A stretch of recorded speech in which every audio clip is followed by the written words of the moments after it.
Welcome to the first interview of the Gould and Kirwan Show. We have Jack Rooke.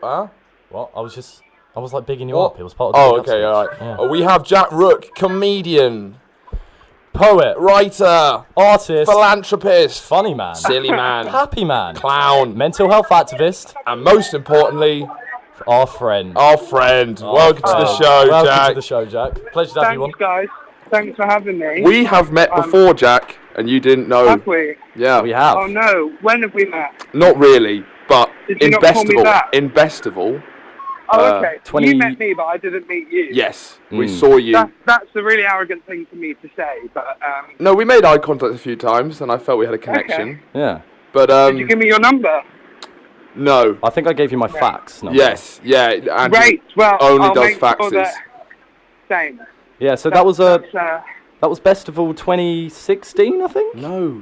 2015. 2014. 2014. Yeah. Yeah, it's been Wow. 2014. Wow. Yeah. No, we saw your show in the Coliseum bit. Yeah, it's the first non-music fun. thing I've seen at a festival. Mm. Had you guys taken some naughty medicine? Not.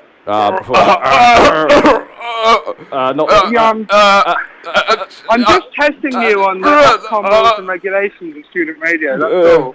Yeah, you've well and truly tested us. Yeah. You've done very well there. I think we managed to sidestep that issue. Other narcotics are available. See, came straight in with the professionality. Absolutely beautiful. We've done some research, as any good interviewers would do, and we found that you. So did you meet Rob the Bank at and then that got you into the old Bestival gig? And Rob the Bank, yeah, I met him when I was like 16. Okay. And just did like a kind of workshop thing with him. And he basically was just like, do you want to do some work experience? Be my assistant's assistant, and that's what I did, and then sort of wormed my way into let me use a microphone, basically. Oh, that's a very good. Yeah, very. So how was the? Oh wow, is that? That's a siren. We got a siren going on. They heard us talk about narcotics. They did. I'm walking through the rough bit of Manchester now. Where are you on your way to? I'm on my way to a gig, actually. Oh. I have a gig in 20 minutes. Oh, really? Take us on stage I'm running. with you. We'll do the gig for you. I can put you on loudspeaker. That'd be fantastic. I do that with my mum all the time. We're always up for that. We're always up on live radio. We can stream this live. I think the people in Manchester need to hear the Warwick Student Radio. Right. So let's get cracking with the actual juicy stuff. Good grief. That was the show we saw. We saw it in a very early form. I feel like I think it was like half an hour long. It must have changed a lot because that was like almost 3 years ago. So can you tell us about what's happened since, basically? I made a version for BBC Comedy that went out on Radio 4. That was quite exciting. Oh, really? You know, it's a show that I wrote with my nan. So my nan's in the show throughout, through sort of audio projections and little interview clips. And we basically glued it all together, made it funnier for the radio.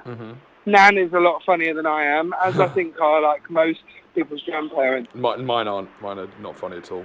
No, aggressively. Well, mine aren't funny anymore because they're dead.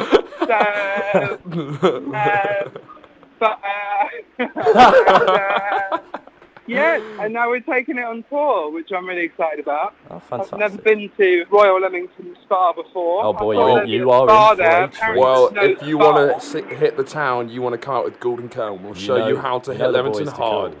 I'm talking smack. Wow. I'm talking neon. I'm talking the Zephyr Lounge. We're talking Weatherspoons. We're talking the assembly room. There's a laser tag there. There's actual baths. Literal baths. Yeah, there's a pump room and a library. So that is the itinerary we've got planned for you. On Saturday. Perfect. Awesome. On Saturday. Yeah, awesome. Where do you know which venue you're performing at? I'm performing at the Royal Spa Centre. Oh, I knew that. What I did it's some called? research. Yeah, I think we'll be down there on Saturday. 7:45 p.m. Got our tickets We'll be ready there to go because we're ready to see how Good Grief, where we saw it at its birth, as it was just coming out as a larvae, turn into a beautiful insect.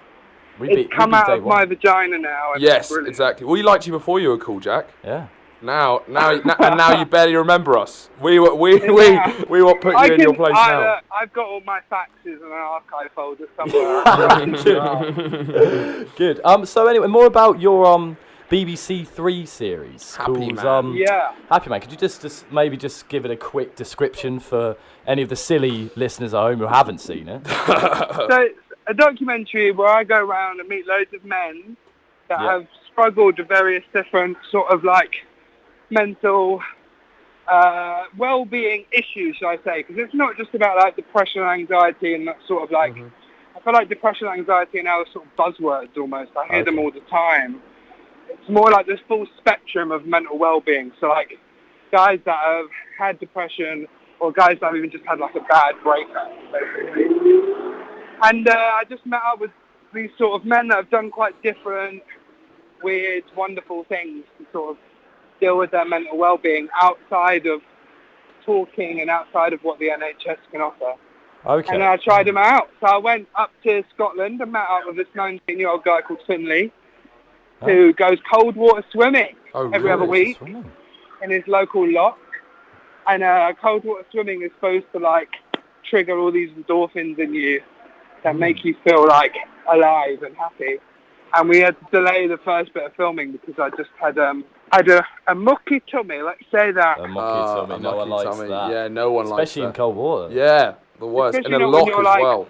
Interviewing someone that's just, you know, got through a few quite serious bouts as well. You don't want to be climbing. You're there trying to be really serious and sensitive, but you've got like poo seeping out your bum. So, yeah. We've all been there, though. No, come on, we've all done a BBC Three series and had poo out I mean, apartments everyone, we're I feel interviewing anxiety. at some point everyone will do, I think. Yeah, it's like a milestone to achieve it. I'd argue. Yeah, well, I think what I'm interested in is kind of, I also have I've had a lot of problems with mental health and stuff. So what kind of advice do you think would be off the bat would you have for people who are kind of afraid to talk about their mental health? I think it's about finding your sort of own solution. So, you know, I think we all go to we don't all, because I know that I only go occasionally, but, you know, people go and exercise and they go to the gym and they do all these things for their physical health, but they just don't take this exact same amount of time to look at their mental health and what they could be doing. And I think the two are equal. And I think it's just about figuring out what it is that allows you to de-stress or like improve your well-being and just generally feel better. Like, I definitely think that people too easily and too quickly just get put on antidepressants and get put on sort of, you know, emotion blocking pills. And really, I think that the world, it's going to make me sound a bit like a hippie, but I think the world has a lot of natural, free outlets and solutions to when you're feeling crap. And I don't think that they've been completely embraced in British culture.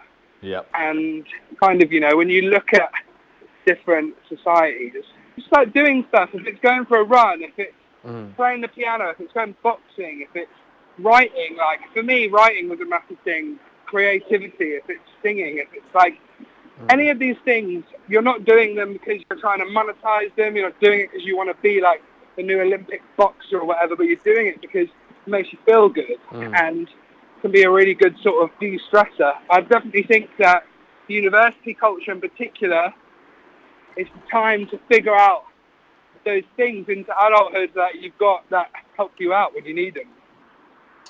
That sounds very good to me. Yeah, well, that's pretty also, good. Also, most unis, and I could be wrong, it could have changed. I went to uni like 5 years ago, but if you are struggling, the uni is like the time to say something, because most unis have got free counselling services that you can be seen relatively quickly. You know, when you graduate and when you're an adult in the big bad world, that you know, especially with the current infrastructure that we've got in this country, there isn't always going to be a counsellor readily available, you know. And I think if at university you're struggling, definitely go and seek that out, because now's the time to do it. When it's free and you've got the sort of space to fail, because, you know, that's the biggest thing that I would say if I went back to my uni and spoke to people. It's just like now's the time to make mistakes. Like, it's not all about success and results, because in life, that's when it's about success and results. Post uni and when you graduate, that's when like everything's sort of smashed in the face. So Happy Land, the series, is really sort of about finding those other solutions and those things that kind of make you happy, really. Fantastic. I'm also really out of breath. I'm finally at the venue. I feel like I've you guys have accompanied me on the Yeah, no, it's been great, and so will I'm now in a really posh bit of Manchester where like all the buildings are like reflective glass and everyone's got a nice latte in their hand. Yeah, that'll sound like fantastic advice that any viewers struggling out there should definitely take on board and go and seek help, because there's a lot of places in universities to do that. But you mentioned briefly about the infrastructure available within Britain to kind of facilitate and help people who are struggling with mental health. So would you say that at the moment we're falling short? And what would your opinions be for the election as in who you think is going to provide the best alternative, or who's got it most on the agenda? I'm not going to tell anyone who to vote for, but if you care about mental well-being, don't vote for the Tories, because they don't care. You know, and they haven't cared for the last 7 years, and they've just done the most lethal bout of cuts to really vital services, especially for young people, especially for children as well. Like, children and adolescent mental health services are in the worst state they've ever been in. And it's like, how is that possible when we live in a world where like celebrities are constantly talking about mental health and people are constantly like, bringing it to the forefront, but the actual infrastructure and the system is pretty bad. So my only advice is just don't vote Tory. Vote anything else. I don't even care if you vote for like Tim Farron, gay sex is a sin, or like Jeremy Corbyn, man with weird ties, or I just vote for anything but the Tories, basically. But who knows, maybe if they get in again, people won't stand for the cuts anymore, and I think that's the most important thing. If they do get in again, which, you know, it's too early to sort of definitively say, but if they do, then I think communities and young people really need to club together and start being a bit bolshy and go out there and, you know, pick a few bins over, boys. Exactly. I'll come and join you. We are advocating the kicking over of bins. Yes. On the Gould and Kirwan Show. We always do. Kick those bins over. Get the Tories out. Let's do it. Let's build the infrastructure for mental health. Bin kicking revolution. Jack Rooke is calling the revolution. The new Lenin hath arrived. Lovely stuff. What's it called? we'll get some T-shirts printed. Exactly. The movement starts here. This is the watershed moment. Right, we just have a little question to ask you, a little gripe and grumble we've been having. Inside the real Jack Rooke. Let's just see what you think of the sandwich debate. I've spoken to you guys for the last 16 minutes. Neither of you are going to get inside me. At least one of us. Look, none of you have been answering your faxes. Not live on air. It's in front of our listeners. We need to keep our images, our brand going. Right. Are you ready for this dilemma? More than a dilemma. A debate. The dilemma. Yeah. If you have a sandwich that's 2 pieces of bread and filling, let's just say ham and cheese for now, but it doesn't matter. For the sake of argument. You know, you can have turkey, whatever. I don't know what you eat. You cut that in half. Ham and cheese. I'd have a croque monsieur. Yeah, a croque monsieur. All right, fine. Cool. A croque monsieur, 2 slices of bread, though. If you cut that in half, is that still one sandwich, or do you now have 2 sandwiches? Oh, guys, don't waste my time. Okay. Oh, there's a strong opinion on this. It's obviously still a sandwich. It's still one thing. See, that's interesting. That is interesting. Because there's a lot of people who say it's 2 different sandwiches. There's a lot of different debates. I mean, this has been going. No, 2 different sandwiches. Do you want me to be really honest with you? Yeah, this is it. The filling is the deciding factor. Please expand. If you had, so for example, you had the 1 bit of bread. Yeah. You buttered the whole bit of bread. But you put like cheese and tomato on one half, and then you put like chicken and bacon on the other half. Yep. And then if you cut that in half, I'd be okay with that being 2 separate sandwiches. But if the filling is the same on that 1 piece of bread, then it's the same sandwich no matter how many times you cut it up. What about finger sandwiches? Yeah. Would you call that an eighth of a sandwich? Probably. I mean, it's all coming from the same home. Do you know what I mean? It's about family. Really interesting. It's about family and a community. I like to think of sandwiches in a quite a loving way, and the sandwich community is one of the strongest in the world at the moment. Yeah, and talking of family, if you want to have a good show for all the family and about family, then go see Jack Rooke in Leamington at 7:45 on Saturday. His show, Good Grief. Good Grief is going to be good. That wasn't as good as mine. Bless you. I nailed it. Bless you both. Thank you. No, we're very excited to see it. Do you know what? I've got something in the show called an awkwardometer. Oh, So I gauge things that are awkward. Yep. And just then, the awkwardometer would have slightly peaked. Slightly. Slightly. But not off the charts. Just a bit. Not off the chart. No, Okay. I'm not being. Just I'm not being mean. just tickled it slightly. All right. It's important to know. Yeah. But yeah, well, good luck in your gig. In Manchester. Thanks, guys. In Manchester.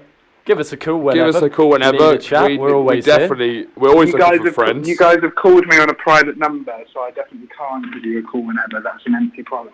That's very He's calling true. on bluff now. Yeah. Well, keep on faxing Drew. Yep. I'm And still waiting. he'll sort us out. And yeah, if you ever want to be shown around Leamington, just fax Drew. Fax Drew.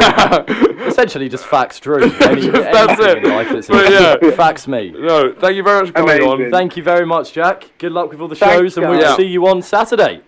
See you on Saturday. Cheers, Jack. Bye-bye. Cheers. Bye.